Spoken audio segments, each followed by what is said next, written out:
오늘부터 우리가 읽어가는 말씀이 아모스서 말씀입니다. 구약의 선지서에 속해 있는 말씀이고요. 선지자의 이름을 따라서 이 아모스라는 이름이 붙여졌는데, 이 아모스라는 사람의 이름의 뜻 뭐냐면 짐을 지는 자라는 그런 의미를 가지고 있고요. 그는 어디 사람이냐? 유다 사람입니다. 유다 사람인데 유명한 사람은 아니었어요. 드고아 지방, 그 지방에서 목자 혹은 농부로 있었던 한 사람을 하나님이 그를 선지자로 세워가지고 당시의 북이스라엘 백성들을 향하여 예언하도록 하신 선지자입니다. 이 시대에 누가 함께 활동을 하냐면 이 북이스라엘에 우리가 잘 아는 호세아 선지자가 활동했던 그런 비슷한 시기에 그가 선지자로 부름을 받았습니다. 그럼 그 시대에 유다에서는 우시아 왕이 다스리고 있었던 때였고, 당시에 그가 예언을 대상으로 했던 이스라엘의 왕이 누구냐면요, 요아스의 아들이었던 여로보암이 다스리고 있는 때였습니다. 그럼 이 시대는 유다에 있어서도 우시아는 그 나라를 많이 발전시켰던 그런 시대고, 그 시대에 동시에 북이스라엘을 다스렸던 여로보암 2세입니다. 여로보암 1세는 초대 왕이고요. 2세는 그의 이름을 따서 후대에 여로보암이 동일한 이름을 지었다. 그래서 여로보암 2세라고 이렇게 부르는데, 역시 북이스라엘 나라도 그 시대에는 굉장히 영토를 확장하고 번영을 이루고 있는 그런 시기였다 하는 겁니다. 그런데도 아이러니하게 놀랍게도 하나님께서 그 번영하고 있는 북이스라엘 백성들을 향해서 남쪽에 있는 한 평범한 사람을 선지자로 세워 그 북이스라엘 향해서 예언을 하게 하시는데, 그 예언의 메시지는 어떤 내용이냐? 당시의 그 번영과 축복 그 이면에 그들의 종교적인 부패, 그것을 지목을 하면서 그것에서 돌이키지 않게 될 때 하나님의 심판이 임한다 하는 사실을 전하게 한 것입니다. 당시 사람들의 귀에 어떻게 이 말씀이 들렸을까요? 무슨 소리냐? 이런 겁니다. 우리 시대가 지금 땅도 넓게 차지했고, 우리 시대가 지금 참 먹고 살기 좋은 때를 살고 있는데 무슨 소리냐? 백성들이 그 말을 기울이지 않는 때였다 하는 겁니다. 우리가 호세아서 말씀 잘 알고 있죠? 호세아가 부름받았던 시대도 바로 그런 시대인데, 그러나 우리가 아는 것처럼 이렇게 호세아가 예언하고 아모스가 예언하고 나서 불과 한 세대 정도 지나가게 되면서 어떻게 되느냐? 실제로 패망을 당하게 되는 일이 오게 된 겁니다. 사람들은 그런 일이 닥칠 줄 알지 못했어요. 전혀 생각도 못했습니다. 그런데 이 예언의 말씀이 떨어졌고, 이 예언의 말씀을 듣지 않고 여전히 자기의 길을 갔던 이 북이스라엘 나라는 한 세대가 채 지나기도 전에 결국 패망을 당해서 큰 민족적인 고통과 아픔을 겪는 일이 있었다 한 겁니다. 하나님의 말씀의 성격이 그러합니다. 어떤 경우에는 그 말씀이 선포되고 나서 즉각적으로 그것이 응하게 되는 그런 경우도 있고, 이와 같이 전혀 뜬금없이 보이는 그런 가운데 주어지는 말씀일지라도 그것이 어느 정도의 시간이 지나가고 나면 그 말씀이 그대로 응하게 되는 그런 일들이 있게 된다는 겁니다. 그래서 항상 하나님께서 하시는 그 말씀이 앞서가고 그 말씀과 함께 반드시 성취가 따라온다. 그런데 그 시기는 하나님께서 급박하게 하시기도 하시고, 하나님께서 기회를 주셔서 기다리기도 하시다가 마침내는 그 말씀대로 결국 응하게 되는 사건들도 일어나게 된다 하는 것을 우리가 보게 됩니다. 오늘 우리가 있는 이 1장과 2장의 내용을 우리가 쭉 살펴보면요. 이스라엘 나라를 중심으로 해서 사방에 이스라엘과 함께 인접하고 있는 여러 나라들에 대한 심판의 예언의 내용들이 주어집니다. 그래서 1절과 2절의 내용에서는 서론적인 이야기가 주어지고요. 2절, 3절부터 쭉 우리가 읽은 마지막 절까지는 5나라에 대한 심판의 예언들이 주어지는데 그 패턴이 매우 비슷하다는 것을 확인하게 됩니다. 먼저 1절, 2절 한번 보시죠. 유다 왕 우시아의 시대 곧 이스라엘 왕 요아스의 아들 여로보암, 이 여로보암 2세를 말합니다. 여로보암의 시대 지진전 2년. 이 여로보암 시대에 큰 지진이 일어났다. 근데 그 지진이 일어나기 전 2년 전에 그가 부름을 받아서 이 예언의 메시지를 전달하게 한 것입니다. 그 사건이 적지 않은 사건이었다 하는 것을 우리가 생각해 볼 수 있어요. 지진이 일어나기 2년 전에 부름을 받아서 말씀을 예언하게 하셨다. 이렇게 말하고요. 2절에 그가 이르되 여호와께서 시온에서부터 부르짖으시며 예루살렘에서부터 소리를 내시리니. 당시 남쪽 유다의 행정 중심지죠. 종교 중심지입니다. 예루살렘에서 소리를 내시리니 목자의 초장이 마르고 갈멜산 꼭대기가 마르리로다. 이렇게 표현했습니다. 음성을 바라시니 그 음성대로 응하게 되는 일들이 따라오는 것을 표현하고 있어요. 그러면서 3절 이하에서부터 5나라들에 대한 심판 예언이 주어지고 있습니다. 일정한 패턴이 반복됩니다. 3절에 보면 여호와께서 이와 같이 말씀하시되 다메섹의 서너 가지 죄로 말미암아 내가 그 벌을 돌이키지 아니한다. 이는 왜냐? 무엇을 했기 때문이다. 이런 형식입니다. 심판을 당하게 될 나라나 혹은 그 나라의 수도, 중심지에 대하여 서너 가지 죄, 하나님이 보시기에 큰 이러한 몇 가지 죄로 말미암아 벌을 돌이키지 아니하신다. 그 이유가 무엇이냐? 이는 무엇 때문이다. 그리고 심판을 어떻게 행하실 것인가에 대한 말씀들이 그 다음에 이어지게 됩니다. 4절에 내가 하사엘의 집에 불을 보낼 것이다. 베나닷의 궁궐들을 살 것이다. 다메섹의 빗장을 꺾어버린다. 주문들을 끊는다. 규 잡은 자를 끊는다. 그리고 사로잡혀 기르에 이를 것이다.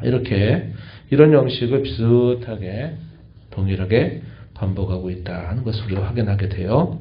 이 다메섹은 이스라엘 나라를 중심으로 북쪽에 있는 나라입니다. 그리고 이 다메섹의 수도가 다메섹은 이 아람 나라의 수도였어요. 이 아람 나라, 이스라엘과 많은 관계를 맺었던 그런 나라죠. 그 나라에 대한 심판 선언인데 이 다메섹에 대하여 심판하시는 이유에 대해서 3절 우리가 읽은 말씀 보면요. 그들이 철타작기로 타작하는 것처럼 길르앗을 압박하였기 때문이다. 길르앗은 이스라엘의 한 지역이죠. 그곳을 압박하였다. 하나님의 백성들을 압제하고 괴롭혔다 하는 것을 하나님이 잊지 않는다는 겁니다. 그리고 그 일로 인하여 하나님께서 이 베나닷의 궁궐을 살 것이고 다메섹의 빗장을 꺾어버리고 아웬 골짜기라고 되어 있죠. 아웬 골짜기. 우상을 숭배하는 그 골짜기의 주민들을 하나님이 다 멸하실 것이고 규 잡은 자, 벳 에덴이라 부르는 규 잡은 자를 하나님이 벌하신다. 이 아람의 백성들이 사로잡혀가게 될 것이다. 이렇게 심판을 선언하는 말씀이 주어집니다. 6절과 7절에서는 이스라엘을 중심으로 해서 서쪽입니다. 주로 남서쪽이라고 말할 수 있는 곳에 위치했던 블레셋 나라. 이스라엘과 오랜 관계를 맺었는데 좋은 관계를 맺은 적이 거의 없죠. 원수 국가처럼 여겨질 만한 나라입니다. 여기에 가사의 서너 가지 죄, 가사는 수도의 한 수도입니다. 여기도 서너 가지 죄로 인하여 하나님이 심판하시는데 그 이유가 뭐냐? 그들이 모든 사로잡은 자를 끌어 에돔에 넘겼기 때문이다. 이렇게 말합니다.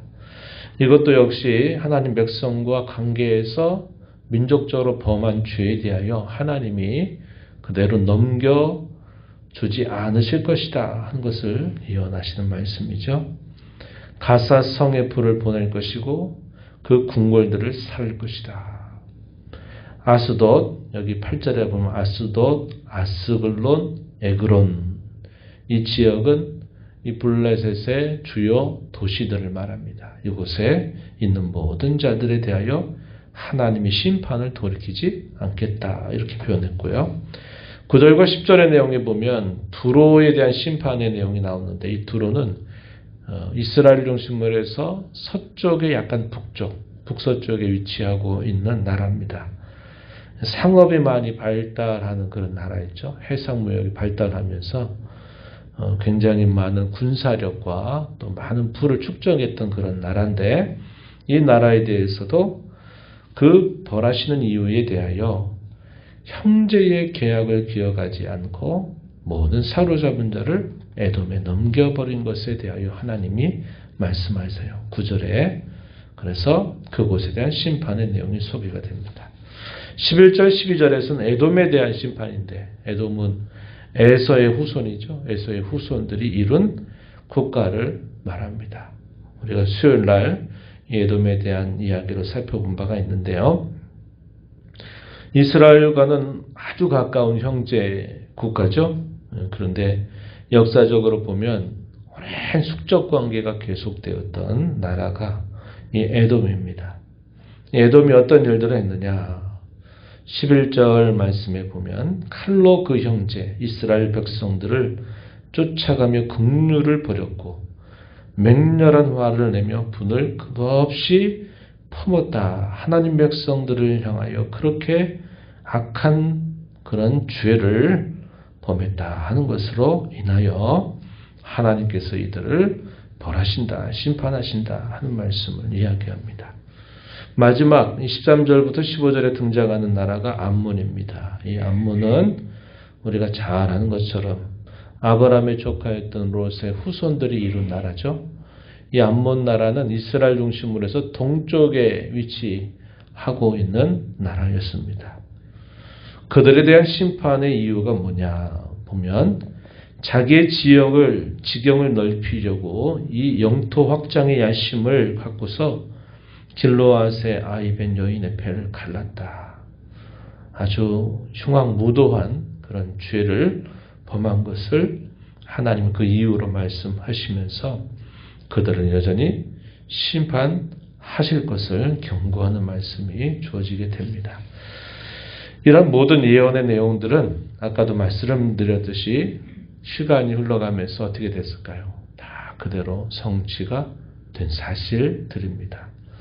물론 당시에 이러한 말씀을 듣는 사람들은 그런 말씀에 대하여 전혀 관심을 갖지 않았을 것이에요. 그러나 분명히 하나님은 그분의 말씀하신 대로 반드시 그 말씀을 이루시는 분이시다. 하나님은 자기 백성들을 위하시면서도 그 모든 열왕들을 하나님께서 세우기도 하시고 파하기도 하시고 벌하시기도 하시는 온 세상의 경영자, 온 세상의 주권자, 온 세상의 심판자가 되신다 하는 사실들을 우리 이 말씀을 통해서 확인하게 됩니다. 오늘 우리로서는 이것이 너무나 당연한 사실이라고 여기지만 당시 고대 사회에서 그렇게 한다는 것은 보통 사람들이 생각하는 그 상상의 이상을 말해주는 놀라운 진리의 내용이 되는 것입니다. 나라의 흥망성쇠가 다 하나님의 손에 달려있고 그 모든 나라를 주관하시는 그 주관자, 주권자 혹은 그 심판자가 하나님께서 자기의 백성들을 특별히 돌보시고 인도하신다 하는 것을 우리가 이걸 통해서 다시 한번 확인하고 하나님의 모든 예언의 말씀, 약속의 말씀들은 우리가 살고 있는 이 시대까지 다 이루어졌습니다. 우리에게 남겨져 있는 하나의 약속이 있다 그랬죠? 그게 뭡니까? 진짜 심판이에요.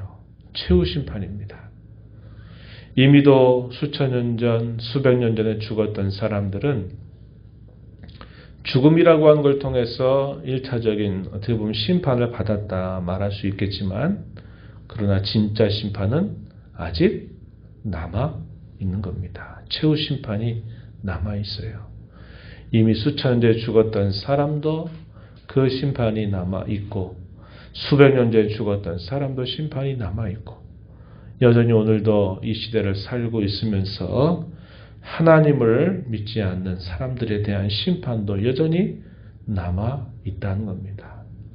그 심판의 날이 하나님의 백성들에게는, 성도들에게는 그날이 온전한 구원의 날, 영광스러운 날이 된다. 우리에게 최종적인 이 약속의 말씀을 우리에게 끊임없이 들려주셨어요.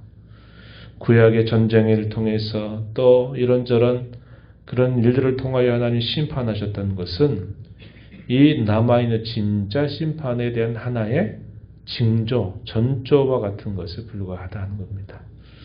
우리는 오늘도 이 하나님의 거룩한 말씀이 우리가 살고 있는 이 시대에서 계속적으로 응하고 있다는 것을 기억하고, 우리에게 치명적으로 남아있는 그 약속이 여전히 우리에게 남아있고 그것이 우리에게 큰 소망이 됨을 우리 마음에 기억하면서 하나님의 말씀은 그대로 이루어진다. 하나님의 말씀을 듣고 그 말씀을 따라 순종하는 자들에게는 하나님께서 반드시 그분의 은혜로 그 사람들에게 은혜로 복을 주시는 분이시다 하는 것을 우리가 기억하고, 오늘 우리가 살아가는 이 시대 속에서 날마다 우리에게 주시는 주의 거룩한 말씀을 우리의 삶의 양식과 또 교훈으로 삼아서 살아가는 저와 여러분의 삶이 되기를 진심으로 바랍니다. 하나님 아버지 감사합니다. 한 주간 동안 또 저희들의 삶을 붙드시고 인도하신 하나님, 오늘도 거룩하고 또 복된 날을 저희에게 허락하여 주셔서 주 안에서 저희의 영혼이 안식을 얻고 쉼을 얻는 날, 하나님을 배우는 날, 또 성도들과 더불어서 함께 교통하는 귀한 날을 예비해 주셔서 감사드립니다. 성령 하나님, 저희의 마음을 온전히 주장하여 주셔서 오늘도 주 안에서 함께 기뻐하고 저희 마음과 중심으로 하나님을 온전히 예배하게 하시고, 예배를 통하여 주시는 하늘의 안식을, 또 하늘의 기쁨을 모든 성도들이 함께 누리는 복된 날이 되게 하여 주옵소서. 우리가 섬기는 하나님은 단순히 우리만을 위해 하시는 분이 아니라 온 세상의 모든 일들을 주관하시는 주권자, 주관자, 심판의 하나님이심을 저희가 다시 한번 기억하고, 옛적에 예언케 하셨던 그 모든 말씀들이 흐른 시간 속에서 반드시 이루어지게 하셨던 하나님, 오늘 저희에게 온전한 구원의 날을 약속하시고 최후의 심판을 말씀하시는 그 약속의 말씀을 붙들고 주님을 언제나 모시고 섬겨 살아가는 저희들의 삶이 되게 하시고, 매일매일 저희에게 주시는 말씀을 허투루 그 말씀을 여기지 않고 저희 마음의 중심에 두고서 말씀하신 하나님과 함께 동행하며 순종하며 살아가는 저희들의 삶이 되게 하여 주옵소서. 은혜의 보호자 앞에 나와 아버지 은혜를 구하는 모든 심령들의 간구를 기울여 주시고 응답하여 주시기를 바라며 예수님 이름으로 기도하옵나이다. 아멘.